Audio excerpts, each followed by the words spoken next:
El punto 3 de la unidad 2 tiene que ver con la legitimidad.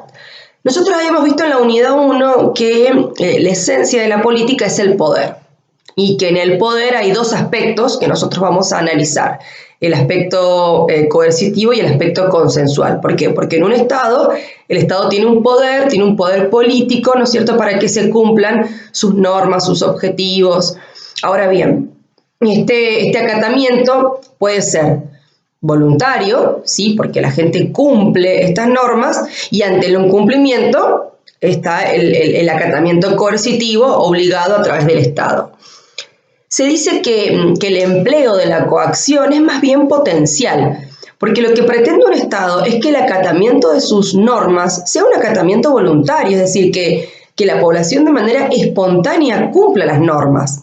Sin embargo, no siempre ocurre, no todo el acatamiento es voluntario, no todo el cumplimiento de las normas es espontáneo, y por eso nosotros veíamos en la unidad 1 que hay una relación, ¿no es cierto?, directamente proporcional entre lo que es el poder coercitivo y el acatamiento consensual. Esto tiene muchísima vinculación con la legitimidad. ¿Por qué? Porque los gobernados, los ciudadanos, obedecen determinadas personas, determinadas normas, y creen que deben hacerlo de determinada forma porque lo consideran a este poder constituido como legítimo. Lo consideran legítimo porque está constituido en función o de determinada manera, del modo que ellos creen que es el correcto. Y entonces, ¿cómo logra este Estado que la comunidad que está dentro de estas fronteras acepte esta dominación, acepte el poder de la autoridad? Bueno, es necesario que esta autoridad sea reconocida como válida, sea reconocida como legítima. Cuando la autoridad es reconocida como legítima y las normas que surgen de esta autoridad son consideradas legítimas, hay mucho más acatamiento voluntario. Ahora, si no hay este acatamiento voluntario, empieza justamente a haber falta de acatamiento de las normas y al Estado no le queda otra opción que utilizar la coerción. Y entonces tenemos esto que yo les hablaba, ¿no es cierto?, en la unidad 1. Tenemos el poder, y el poder hace que sea coercitivo, este poder hace que haya normas que la ciudadanía debe cumplir.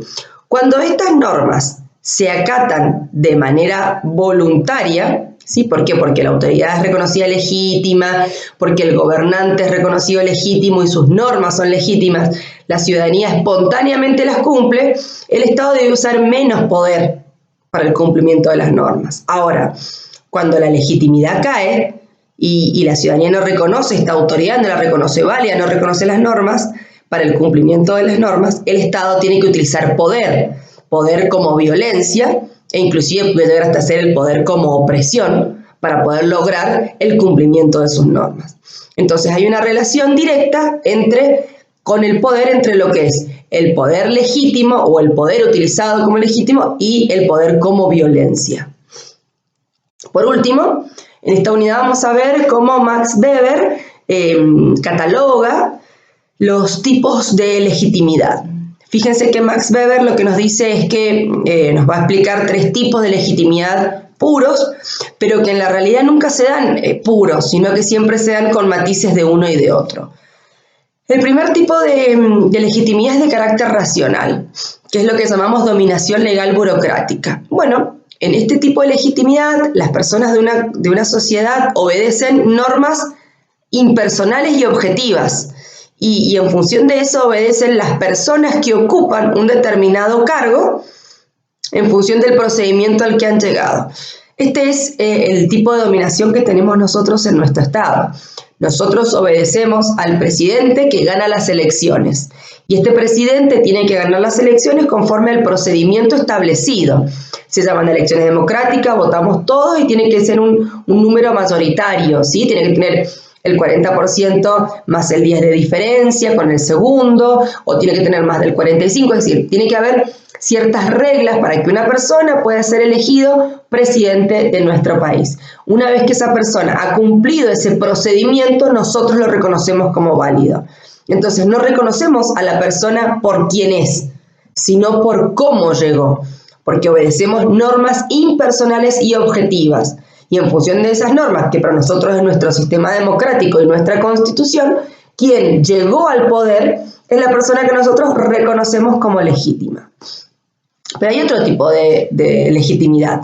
Tenemos, por ejemplo, la legitimidad tradicional, que es la que se llama dominación tradicional. Y aquí lo que se obedece no son normas, sino que se obedece a una persona que está establecida por la tradición y está vinculada a la tradición.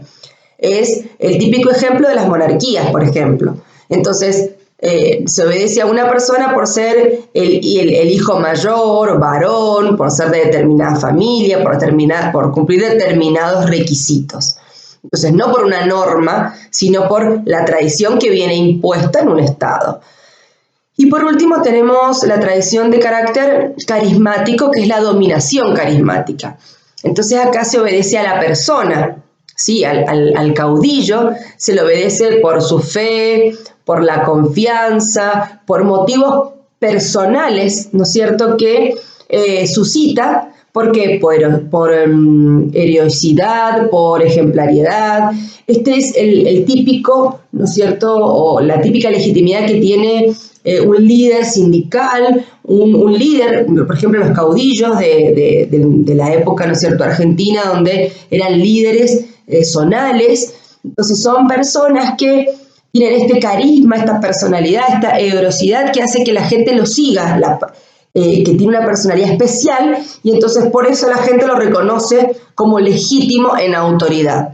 Como nos decía Weber, estas legitimidades nunca parecen puras, ¿sí?, sino que podemos tener una dominación tradicional, porque, por ejemplo, tenemos un determinado hijo, mayor, varón, etcétera, pero que a su vez sea carismático, o como nosotros podemos tener una dominación legal, ¿no es cierto?, legal burocrática de una persona que ganó las elecciones, que ha respetado todo, pero que a su vez es carismática y que es seguida, ¿no es cierto?, por una masa de gente por su personalidad y por las características propias. Es decir, que no las vamos a encontrar nunca de forma pura, pero sí las necesitamos estudiar diferenciándolas una de otra. Bueno, este es el punto 3 de la unidad 2.